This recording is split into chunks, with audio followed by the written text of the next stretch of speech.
السلام علیکم ورحمۃ اللہ وبرکاتہ۔ روز قیامت عرش کا سایہ پانے والے 7 لوگ۔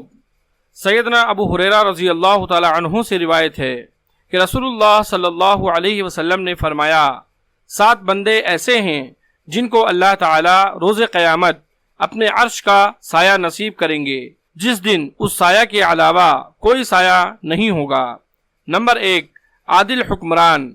نمبر 2، وہ نوجوان جس نے اپنی جوانی اللہ تعالیٰ کی عبادت میں گزاری۔ نمبر 3، وہ آدمی جس کا دل مسجد میں لگا رہتا ہے۔ نمبر 4، وہ آدمی جنہوں نے اللہ تعالیٰ کے لیے دوستی رکھی، اسی بنیاد پر ملے اور اسی پر جدا ہوئے۔ نمبر 5، وہ آدمی جسے خوبصورت اور عزت دار عورت نے برائی کی طرف بلایا اور اس نے یہ جواب دیا کہ میں اللہ تعالیٰ سے ڈرتا ہوں۔ نمبر 6، وہ آدمی جو اس قدر پوشیدہ طور پر صدقہ کرتا ہے حتیٰ کہ بائیں ہاتھ کو پتہ بھی نہ چلتا کہ دائیں ہاتھ نے کیا خرچ کیا ہے۔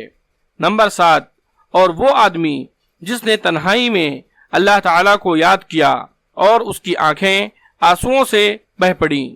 بخاری حدیث نمبر 1423۔ اللہ تبارک و تعالی ہم تمام لوگوں کو اس حدیث پر عمل کرنے کی توفیق عطا فرمائے اور روز قیامت عرش کا سایہ نصیب کرے، آمین۔